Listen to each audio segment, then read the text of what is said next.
স্বাগতম বন্ধুরা, আমি আর আপনারা দেখছেন দ্য বং ওয়ার্ল্ড। আজ আমি নিয়ে এসেছি আপনাদের জন্য দক্ষিণ ভারতের ব্লকবাস্টার অ্যাকশন থ্রিলার মুভি লিওর একদম বিস্তারিত বাংলা এক্সপ্লেইন।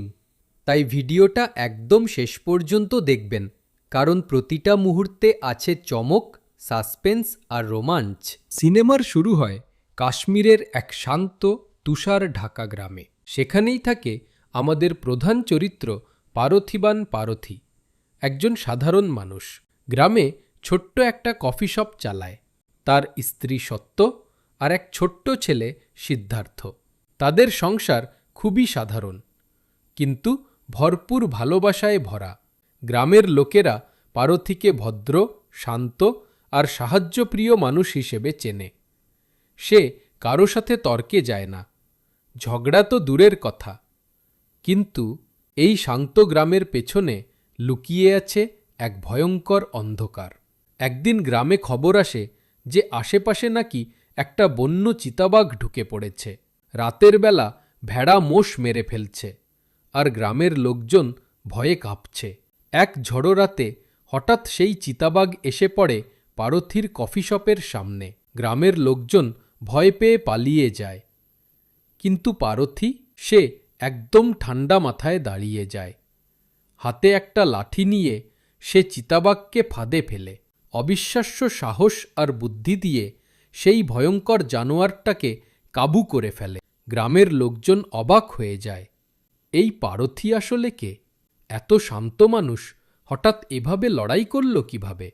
কফি শপের আক্রমণ ঘটনার কিছুদিন পর আবার ঝামেলা শুরু হয়। কফি শপে ঢুকে পড়ে কিছু গুন্ডা।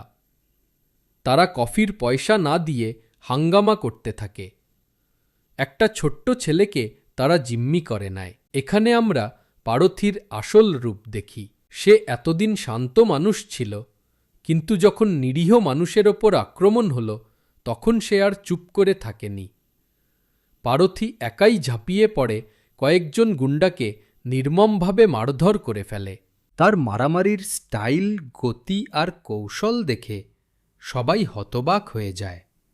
এই ঘটনার পর গ্রামে আসে পুলিশ। তাদের মনে সন্দেহ জাগে, একজন সাধারণ কফি শপওয়ালা এত দক্ষ ফাইটার হলো কিভাবে? এখানেই প্রথমবার আমরা পাই LEO নামটা। পুলিশের একজন অফিসার বলে ওঠে, এই মানুষটা দেখতে হুবহু সেই ভয়ঙ্কর অপরাধী LEOর মতো। কিন্তু পার্থী জোর দিয়ে বলে, না, আমি পার্থিবান, আমি কোনো লিও নই, আমি শুধু একজন সাধারণ মানুষ। দর্শকের মনে প্রশ্ন তৈরি হয়, আসলেই কি পার্থী সাধারণ মানুষ, নাকি তার ভেতরে লুকিয়ে আছে এক ভয়ঙ্কর অতীত? এবং এখান থেকেই মুভির গল্প ধীরে ধীরে খুলতে শুরু করে। পুলিশের তদন্ত শুরু। কফি শপে গুন্ডাদের সাথে লড়াই করার পর পার্থীর নাম চারদিকে ছড়িয়ে পড়ে। পুলিশও বুঝতে পারে তার লড়াই করার ভঙ্গি একদম প্রফেশনাল কিলারের মতো। তখনই এক পুলিশ অফিসার সরাসরি বলে ফেলে, তুমি আসলে লিও দাস, দক্ষিণ ভারতের সবচেয়ে ভয়ঙ্কর গ্যাংস্টার। বহু বছর আগে যাকে সবাই মৃত ভেবেছিল। কিন্তু পার্থী আবারও অস্বীকার করে।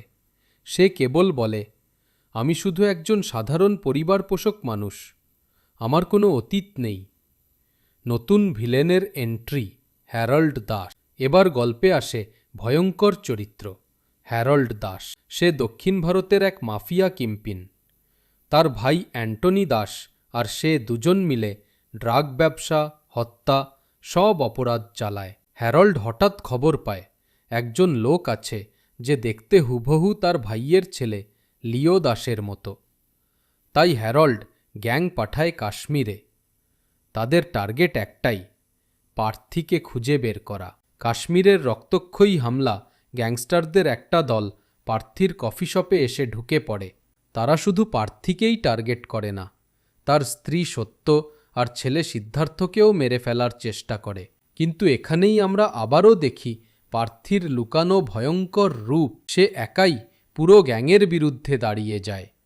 গনগনে আগুন, ছুরি, বন্দুক সব কিছু ব্যবহার করে একে একে গ্যাংস্টারদের শেষ করে ফেলে। গ্রামের লোকজন এবার পুরোপুরি বিশ্বাস করে ফেলল, এই প্রার্থী আসলে সাধারণ মানুষ নয়, সে আসলে সেই কুখ্যাত এলইও। পরিবারের ভয়ে স্ত্রী সত্য এই ঘটনার পর ভেঙে পড়ে। সে স্বামীকে বলে, তুমি আমাকে আগে সত্যিটা বলনি কি? তুমি কে আসলে? যদি তুমি লিও হও তবে আমাদের জীবন কি নিরাপদ? কিন্তু প্রার্থী এখনও জেদ করে বলে, আমি লিও নই, আমি প্রার্থী। আমার একমাত্র পরিচয় আমি একজন স্বামী আর বাবা। এদিকে পুলিশেরও মাথা ঘুরছে। তারা প্রমাণ চাইছে প্রার্থী কি সত্যিই ইলোইও দাস, নাকি শুধু তার মতো দেখতে একজন সাধারণ মানুষ। অন্যদিকে গ্যাংস্টাররা একের পর এক আক্রমণ চালিয়ে যাচ্ছে। পুরো কাশ্মীর এখন রক্তে রাঙা হয়ে উঠছে। এবার সিনেমা আমাদের টেনে নিয়ে যায় অতীতের দিকে।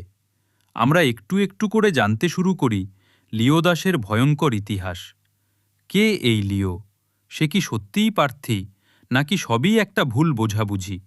এবং এখান থেকেই শুরু হয় আসল সাসপেন্স।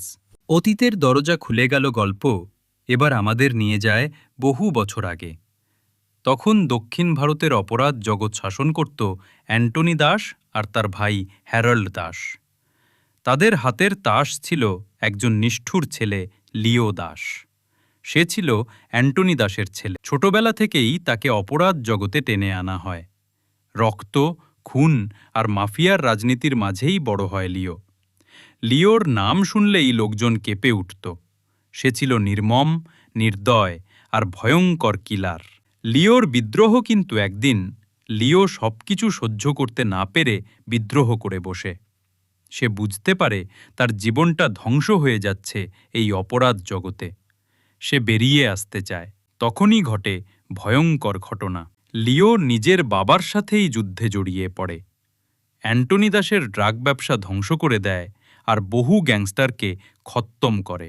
এরপর সে হঠাৎ করেই অদৃশ্য হয়ে যায়। সবাই ভেবেছিল লিও দাস আর বেঁচে নেই।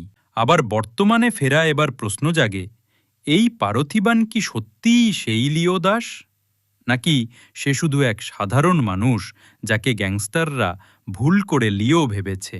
পারথী নিজে বারবার বলছে, আমি লিও নই, আমি শুধু পারথী। কিন্তু তার লড়াইয়ের ধরন, তার সাহস, সব কিছু দেখে সবাই নিশ্চিত হয়ে যাচ্ছে সে আসলে সেই হারিয়ে যাওয়া গ্যাংস্টার এলইও। পরিবারের বিপদ এবার গ্যাংস্টাররা আরও ভয়ঙ্কর আক্রমণ চালায়। তারা পারথীর স্ত্রী সত্য আর ছেলে সিদ্ধার্থকে টার্গেট করে। এক রাতের অন্ধকারে তারা বাড়ি ঘিরে ফেলে। বন্দুক হাতে একের পর এক খুনে গুন্ডা বাড়িতে ঢুকে পড়ে। পারথী এবার আর পিছিয়ে যায় না। সে নিজের পরিবারকে রক্ষা করতে উঠে দাঁড়ায়। তার চোখে তখন একটাই জেদ, আমার স্ত্রী সন্তানকে কেউ ছুতে পারবে না। এক ঝড়ো রাতে ঘটে সেই ভয়ঙ্কর লড়াই। প্রার্থী একাই পুরো গ্যাংস্টার আর্মির বিরুদ্ধে ঝাঁপিয়ে পড়ে।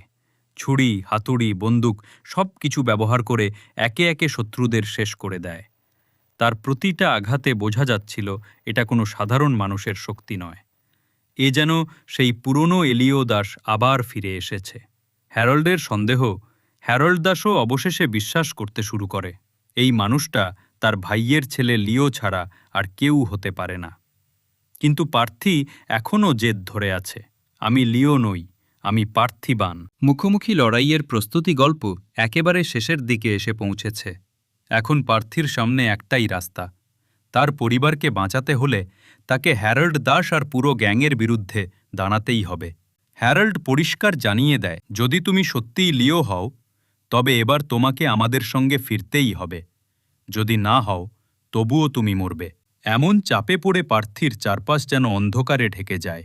তার স্ত্রী সত্য কাঁদতে কাঁদতে বলে, তুমি যেই হও না কেন, আমার কাছে তুমি শুধু আমার স্বামী। দয়া করে আমাদের রক্ষা করো। রক্তাক্ত যুদ্ধ শুরু। গ্যাংস্টারদের দল এবার গ্রাম ঘিরে ফেলে। বন্দুকের গুলি ছুটতে থাকে চারদিকে। পুরো গ্রাম যেন যুদ্ধক্ষেত্রে পরিণত হয়। প্রার্থী একাই দাঁড়িয়ে যায় সবার বিরুদ্ধে। তার হাতে থাকে শুধু একটা হাতুড়ি, কিন্তু তার ভেতরের আগুন ছিল হাজারো অস্ত্রের সমান। সে একে একে গ্যাংস্টারদের গুড়িয়ে দিতে থাকে। রক্ত ঝরে, গর্জন শোনা যায়, আর প্রতিটা আঘাতে মনে হয় যেন পুরনো সেই এলইও দাস আবার ফিরে এসেছে। হ্যারাল্ড বনাম পার্থী অবশেষে আসে চূড়ান্ত মুহূর্ত। হ্যারাল্ড দাস নিজে সামনে দাঁড়িয়ে যায়। দুজনের মধ্যে ভয়ঙ্কর লড়াই শুরু হয়। হ্যারাল্ড ছিল শক্তিশালী, নির্দয় মাফিয়া কিংপিন, কিন্তু পার্থীর চোখে তখন শুধু একটাই লক্ষ্য, তার পরিবার। কয়েক মিনিটের রক্তক্ষয়ী লড়াইয়ের পর পার্থী এক ভয়ঙ্কর আঘাতে হ্যারাল্ডকে মাটিতে ফেলে দেয়। হ্যারাল্ডের মৃত্যু হয়, তার সাম্রাজ্য ধ্বংস হয়ে যায়। আসল পরিচয়ের রহস্য কিন্তু এখানেই আসে সিনেমার সবচেয়ে বড় টুইস্ট। পুলিশ আবারও জিজ্ঞেস করে, তুমি কি সত্যিই লিও দাস? পার্থী ঠান্ডা গলায় শুধু বলে, আমি পার্থিবান, একজন সাধারণ। পার্থী ঠান্ডা গলায় শুধু বলে, আমি পার্থিবান, একজন সাধারণ মানুষ যে নিজের পরিবারকে রক্ষা করেছে। কিন্তু দর্শকরা তখনও দ্বিধায় থাকে। তার মারামারির ধরন, তার চোখের আগুন সবই বলে দেয় সে হয়তো আসলেই সেই এলিও দাস। সিনেমা আমাদের স্পষ্ট করে উত্তর দেয় না। এটা একটা ওপেন এন্ডিং। সে কি সত্যিই লিও, নাকি লিওর মতো দেখতে এক সাধারণ মানুষ যে পরিবার রক্ষায় ভয়ঙ্কর হয়ে উঠেছিল? আবেগঘন সমাপ্তি শেষ দৃশ্যে দেখা যায় পারথী তার স্ত্রী সন্তানকে নিয়ে আবার কফি শপে ফিরে এসেছে। গ্রামে আবার শান্তি নেমে এসেছে। কিন্তু দর্শকের মনে থেকে যায় একটাই প্রশ্ন, এলিও কি সত্যিই মারা গিয়েছিল, নাকি সেই এখন পার্থী হয়ে নতুন জীবন কাটাচ্ছে? এভাবেই সিনেমা শেষ হয় এক অসাধারণ ক্লাইম্যাক্সে, যেখানে পরিবার, ভালোবাসা আর পরিচয়ের দ্বন্দ্ব মিলেমিশে গেছে। বন্ধুরা, এটাই ছিল আজকের দারুণ ব্লকবাস্টার মুভি লিওর পূর্ণ বাংলা এক্সপ্লেইন। সিনেমাটা আমাদের শেখায় একজন মানুষ তার অতীত যেমনই হোক না কেন, পরিবার বাঁচাতে হলে সে যে কোনো সীমা ছাড়িয়ে যেতে পারে। আপনাদের কেমন লাগলো জানাতে ভুলবেন না। আর ভিডিওটা ভালো লাগলে দ্য বং ওয়ার্ল্ডকে অবশ্যই সাবস্ক্রাইব করবেন।